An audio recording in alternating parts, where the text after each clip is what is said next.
Bum, bum. Bring. Get lasers. We get lasers. Winners get lasers. Winners get lasers. The Dodgers absolutely winners. Once again, they finish off a sweep of the Colorado Rockies with a 9-0 victory. They have now won 4 in a row. Lead stretches all the way out to 3 games in the division. Thank you, Cincinnati Reds. We appreciate your service. Welcome to the Blue Review presented by LAX. I'm Marcus Grant with Greg Bergman and Parker Bell. Feeling good, feeling great. Feeling great, feeling good. How are you? How about you? One of my favorites, by the way. Love Outcast. Outcast is great. Saw them at Coachella several years ago. It was outstanding.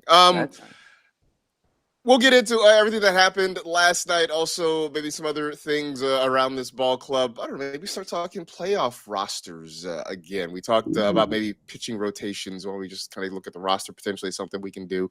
We'll get into that and more. But first, I want to give a shout out to the folks at LAX, Los Angeles International Airport, transforming the travel experience. They are saving guest time, just making your journey a whole lot better. For more information, you can go to flylax.com/transforminglax.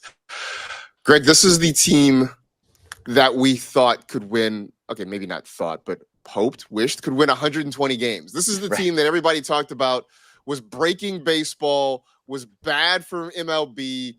We haven't seen this team probably since May, June, early June. Maybe early June. Like that. Maybe the beginning of the season when they won 8 in a row. Yeah. We haven't seen this group in a while, but it's nice to see them show up again. It's so much fun. Yeah, it really is. And it's, is it a coincidence that you have a full lineup and you, besides Will Smith, who is going to be, who knows what's going on there? It was a last-second scratch. He's going to have an MRI today, they believe, and hopefully the swelling popped up. The swelling popped up, so hopefully that goes back down. But that could be interesting what goes on there. But it felt like your team. You had Muncy and you had Edmund and you had Shohei and Mookie and Freddie. You had the guys in your lineup that were supposed to be, except for Ben Rortvedt. But it's, he's actually been just fine. He had, I can make sure, right? I think he had 2 hits last night. Yeah, he's something like 4 of 12 in his time as a Dodger, or 4 of 13 as a Dodger. It's like, good. He just, the things that you need to do, and he calls a good game, apparently. So, no, it just feels good to be seeing that again. And I get most people either in the chat or if you're not a Dodger fan, like, it was just the Rockies. It was just the Rockies. It's not just the Rockies, okay? They were losing to these teams. Yeah. They were being swept by these teams. They were having trouble against the Rockies the last time they played them. So I don't want to say it's just the Rockies. I understand what the level of competition is, but still, they did what they were supposed to do, and that's all we've been asking. It's it.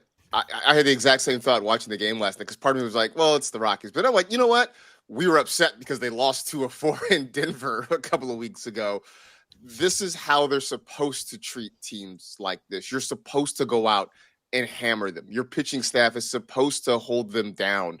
This is what we have been asking for weeks, for a couple of months now. So, part of me was like, yeah, it's the Rockies, but part of me is like, don't minimize this, because this is everything that has been frustrating about this team for the last several weeks. I mean, Parker, Mookie's back. We've known that for a while. Yes. Teo, though, Teoscar Hernandez looks like he's back as well. Not just the power, but like in the outfield. I mean, he's never going to be a Gold Glover out there, but it's even passable defense in the outfield. Like Teo looks like he's back. I think, again, we've been saying this and we've been beating this drum. This team goes as those guys go. When you speak of the Teos, the Mookies, and since Mookie's been just on an absolute tear, since Teoscar has just been giving full-on effort, we've been seeing him actually take some better at-bats here and there and actually go for decent lines for balls in the outfield. This team has kind of followed suit. Again, you've had guys like Shohei just do what he does. Shohei's just not going to have a terrible season. It's not in his blood ever. But you got guys who are really carrying this team and pushing them forward towards, I'm seeing the whole chat. We've missed this team. If my only worry, guys, after a game is that Kopech has control issues, I'm okay with that, because even the rest of the bullpen, Marcus, looked pretty good last night. Yeah, Kopech having control issues, that's kind of a feature, not a bug. Like it's just a part. That's a part of the Michael Kopech experience. So he comes in, he gets an out, he walks 3 guys. Alex Vesia comes in, and the pulls his bacon out of the fire with a couple of strikeouts back to back. That might be a conversation. I know we talked about the starting pitching yesterday, Greg. The back end of the bullpen is a conversation, and I know Dave Roberts is sort of holding Big auditions for this thing. Trinan is, aside from the blow up against the Orioles, Trinan actually seems to be putting it together. But the guys around him, Kopech, Tanner Scott, I'm still not sold. These, I know they're going to get innings, but I'm just not. I don't have a level of confidence right now with these guys. Well, if we go with our my piggyback plan, you don't need very many of these guys, but of course you need all of them. You need to get into the postseason. I completely understand that. But the piggyback plan does kind of mitigate this just a little bit. So I know they're not going to do it, and it's outside of the box, but that is something that actually does do that. But then, so let's think about it this way. Trust tree.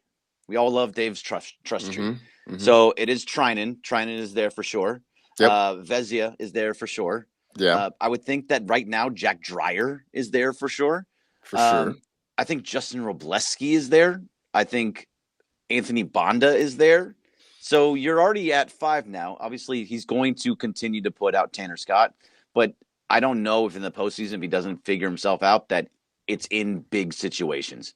If it's a 1-run game, top of the 9th, and you need Tanner Scott to get you 3 outs, I don't know if he goes there. That, you know what I mean? So I hope he doesn't go there. I know he needs him to be good and to giving him that confidence. Hey, you're going to be there. But by the time it gets to that point, I don't know. But so that's 5 guys that you have, and there's more. And then Ben Kasparius could be up there. I'm probably missing a couple that I'm just not thinking off the top of my head. But it's not going to. Or Edgardo Henriquez, he's kind of in that lower level trust tree of all this. So Kopech and Scott and Yates, I think, are really, really fighting for their lives in that roster right now. It was good to see Kirby Yates come in and have a clean 8th inning. It wasn't good to see Kirby Yates come in. Just hard stop. I did have a really rather harsh phrase in the text chat. Yes, you did. Oh, Brock Stewart. Forgot about Brock Stewart. He should. Yeah, I said I was in no mood for Kirby's BS last night, and we didn't have to deal with it. He had a clean inning. Sits the side down in order. So, again, maybe that's just something to build on. I thought one of the things that was interesting during the broadcast last night, Parker, Oral Hershiser talking about the bullpen and, sort of trying to get guys together.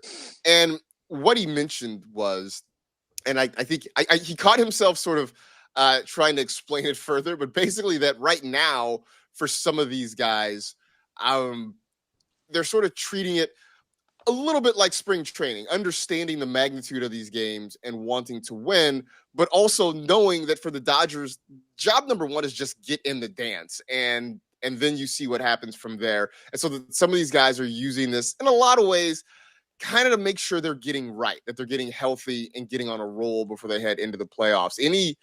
Any thought to that? Any belief in what Oral is saying there? Well, yes, because they said the other day that management believes in these vets. And I know that that's a tough pill to swallow just based off of performance we've seen this year. But those are the guys they signed off on in this team and management. Friedman, once they sign off on a guy, they believe in them wholeheartedly. So that's obviously, yes, why we're getting these guys thrown out in the back end of the bullpen nonstop. And even though it's been tough, they feel that it can turn any day. So I think that situation there is true that Oral's speaking of, where kind of treating this as like, yeah, we got to get these guys right. Sure, it's blowing games and it sucks to watch, but I do kind of agree with this, because if I want guys on the back end of the bullpen, even if it's a great idea where you have like a bullpen game with 2 big starters, you want that 1 guy, 2 guys who are savvy vets. I just don't know if I'd trust, the guys like Robo and Dreyer in high leverage situations. So if it's a Trinan and it's a Tanner Scott, if they figured it out at that point, then I'm feeling good. So let me ask you something, Parker. So you would trust right now, which you're not wrong, but you would trust in the playoffs right now, Tanner Scott over Robleski? I know we haven't had this conversation much on my end, but I would. Wow. I would. I think there's a reason in the beginning of this season why they signed off on him. and it's still there despite baseball hating him. It's there, and I think we saw what the issue was, and the fact that he's just pinching that strike zone instead of actually trying to like get guys out. But I do just based off of experience. I would say for me, trust is a strong word, Right. but I do worry about Robleski, or Dreyer coming in to close out a game. So I guess it's less that I trust Tanner Scott. It's more that I know he's had that experience in bigger situations. I think that's the thing. I know that Trinan has done the job in a big situation. So I think that's more of what it is. I think it's less about trusting, the guy that is getting the job versus not quite ready to throw a new guy in just yet. Like if we're gonna do that, I'd rather see Robo or Dreyer get those high leverage spots get them consistently in like July, August, so that we can sort of build up to it. Like I don't want October to be the first time in a serious way we're seeing, those guys get up in the ninth inning. Yeah, Sure. Quickly, just the potential ramifications of that as well. If you let a young guy go out there and blow one of the biggest games of their career, you don't know how long it could take to recover. Does it spiral? Yeah. Which knock on wood. All fair points. Totally, I don't disagree with any of them. I just need to see Tanner Scott do something better in September, because everything that I'm seeing from Dreyer right now is that of a competent and like worthy guy to be in this bullpen. So if he proves me wrong, he proves me wrong. But Tanner Scott, I want Tanner Scott to get right. I think that Tanner Scott getting right changes the whole dynamics of the bullpen and makes it just that much deeper. It's kind of like when Max Muncy comes back into the lineup. You feel like, okay, this is a longer lineup now. Tanner Scott, if he's right, that's a longer bullpen now that you have to be afraid of. Just like the Padres have all these guys that are just closers over and over and over again. You need multiple guys like that. So you can't get through just with Trinan like we did in the past. You can't get through just with it, obviously with Kopech or those guys. So Tanner Scott needs to get right. I just don't trust him right now. Every time he comes up, he's giving up a hit. He's giving up a hard hit ball. Sometimes it's way off the plate. Sometimes it's just because of bad location, but he's getting hit. And so that is scary if that's going to be your highest leverage reliever. Mm-hmm. Let me throw another name into the works here. Roki Sasaki. And you sent us the tweet with his most recent outing in OKC, where he was consistently hitting 100. Again, when I saw the video, my first thought was to be the jerk. It's like, yeah, but it's off the plate. But then I was just like, more importantly, I'm like, he hasn't hit this velocity all year. And this is what the Dodgers were hoping for from him. The velo is back up again. And I saw the quote from Dave Roberts the other day that suddenly, the conversation is back out there. Like there are a lot of things on the table with regard to Roki Sasaki, when if you had asked me 2 weeks ago, I thought the best chance of us seeing him in a major league uniform was 2026. I mean, Greg, is this a possibility? Could we see Sasaki show up for the postseason? Man, if he found something, that would be interesting. I don't know if that's in a bullpen role. So it would. I kind of feel like if he does come back, it has to be as a starter. Kind of like this is one of the main reasons why my piggyback plan. Why can't I say this? Piggyback plan doesn't really work. Yeah, it doesn't really work as much as I would love it to, because you're putting guys in roles that they don't typically do or are in. Like Glasnow is a starter, and who knows what he's going to be like coming in the 5th inning and trying to get all the way through the game, or the 6th inning. I don't know if Roki can just make that switch, especially at such a young age, and how he pitched. And he's a guy that was in Japan, was pitching like every 7 days. So like he took time. I just don't see him coming in a bullpen role. But if he's pitching like that, I'm excited for next year.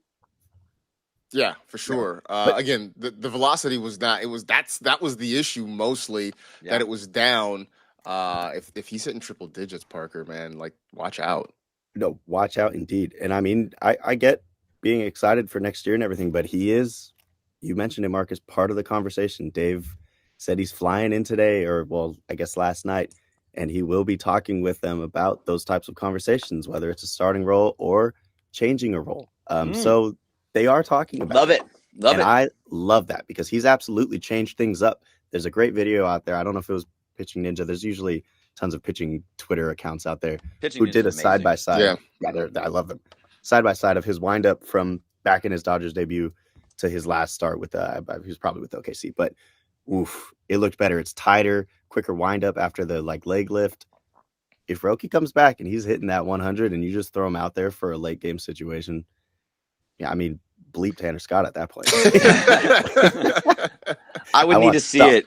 I would need to see it in the regular season. I need to see it multiple times in the regular season. I can't throw a 23-year-old dude out there and just be like, okay, you've never done this before. Close out these games in the playoffs. Right. I see it sounds and feels like, I don't know. Is that how it kind of worked with Frankie Rodriguez? That seems like that kind of situation, though. Yeah, it didn't go very well in the 02 World Series for him. But then he ended up being one of the best closers. Yeah. So I mean, it is contradictory a bit of me to say that out of Roki, even though I'm not saying that for Dreyer and the Robo.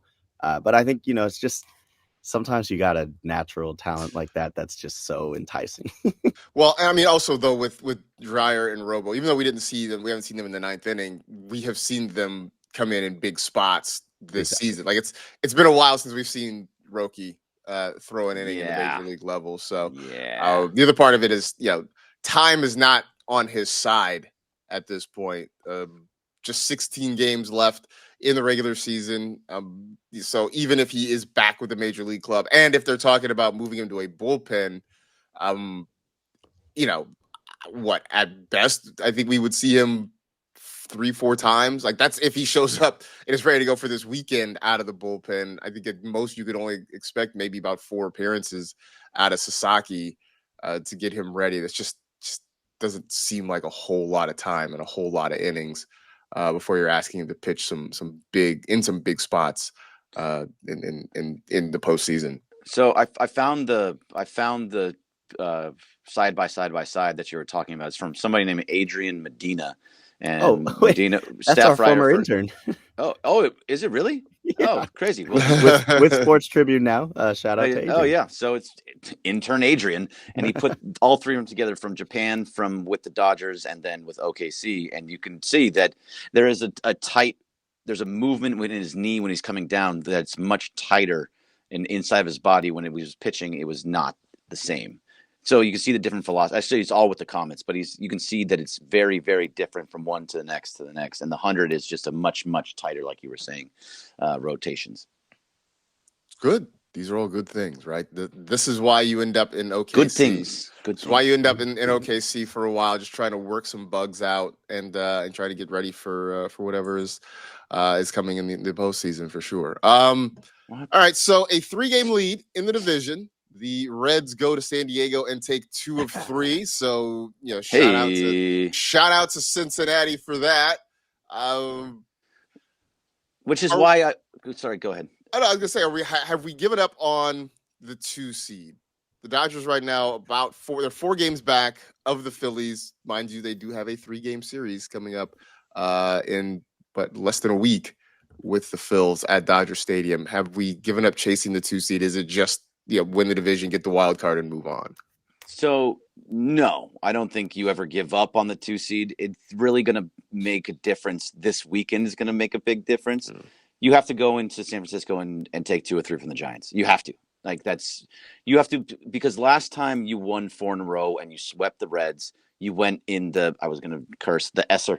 I was going to, everything dropped again, and we can't have that happen again. So if that happens again, then it really was just you beat up on the lowly Rockies. That's different than going into San Francisco and saying, hey, we are this good. We are back to what we're supposed to be, and everybody's now on all cylinders. So this weekend will tell us a lot about whether or not they're going to fight for that 2 seed. Then you have the series with the Phillies, and that Phillies series obviously makes a big, giant chunk into it. If you sweep that, you're right there. Yeah. Especially if the Phillies keep winning. So no, I don't ever give up on it, but I think it's really they're going to have to show who they are, that they're back to being the Dodgers before we can even start thinking about that 2 seed. I know that we've seen this team get hot for small stretches, and then, as you mentioned, kind of go back in the tank afterwards. I don't know, something Tank about is a better word. Yeah, something about last night, Parker. It felt different. It felt like the joy was back. It felt like the confidence was back. Because I feel like this team just hasn't had a lot of confidence for the last several weeks.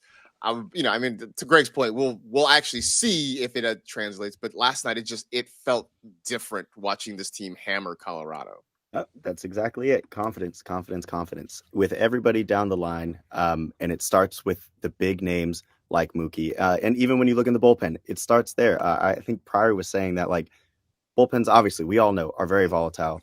And sometimes it's contagious. When you feel other guys struggling, it feels a little weird on your end too, because you try to pick up what other people aren't doing. But the same goes for the opposite. When you feel guys starting to perform well, you might kind of pick up on that as well. So if we're watching this team throughout this late September take on the Giants, Phillies, Giants again, and they're doing what they did last night, sure, Rockies are Rockies, whatever. They're doing what they did last night. They're taking at least like 8 of 10. I mean, this team looks like how they were at the beginning of the season, and I'm stoked to watch this playoff run. I think they can get that second. The other thing that sort of is encouraging right now is the schedule the rest of the way is not particularly easy. Yeah, those freaking and we know how they show up against those teams that tend to be a problem. So they've got the Giants in 6 of their next 9 games. They've got the Diamondbacks, who, look, they gave the Dodgers all they could handle and then some. The Diamondbacks are always a problem, regardless of the situation. And then they finished the year with 3 against the Mariners, who right now are a playoff team. Yep. So it is not an easy run to the finish for the Dodgers. But again, they seem to show up when the lights are on. I sort of declared in my head yesterday that the playoff run starts now. Trying to sprint to the division title, get whatever the best seed is that you can for the postseason, and then obviously playing in the playoffs. In my head, the playoff run is underway, and it's time for them to show up in a big way. Do you think, I'm just looking at the wild card standings, who has a better chance of not making the postseason, the Yankees or the Mets? Because they're both kind of teetering on, are they going to make it? Like the Yankees are 2.5 games up on the Red Sox. Actually, they're pretty far up. They're 5. Yeah, I think the Yankees, they're like 7 games up. Yeah, they're right there. But like the Mets are 2 games up on the Giants and the Reds. The Padres are only 5 games up on the Giants.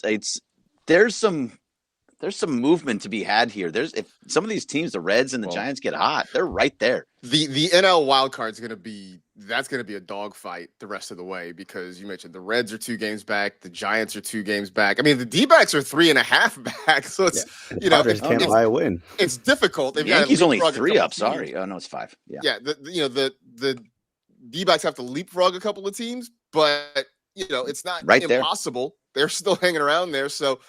Even the Cardinals 4.5 back, which I kind of left them for dead a while ago. So who knows how that's going to go? So start now.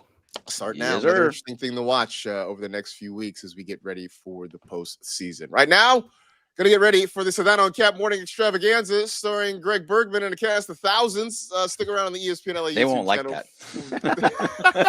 We got to use that. I'm pulling that. Who's going to like it less, Sedano or Cap? I feel like Sedano might be more offended by it. I don't think Cap would. Actually, you know what? That's not true. I think Cap cares more than he lets on. He doesn't like. It's also like, and I can say this.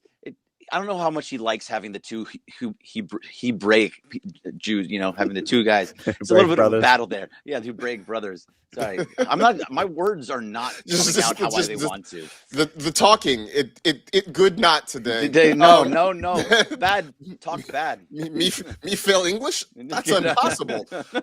Anyway, stick around on the ESPN LA YouTube channel for the Sedano and Cap show coming up in just a little bit. Also, back with you tomorrow. Dodgers have an off day today. Back with you tomorrow as we set up a big weekend series in San Francisco against the Giants. So we'll be with you here, of course, as always, 6:30 to 6:55 here on the ESPN LA YouTube channel. Thanks to LAX. Thanks to everybody in the chat. For Parker, for Greg, I'm Marcus. See you all mañana. See ya.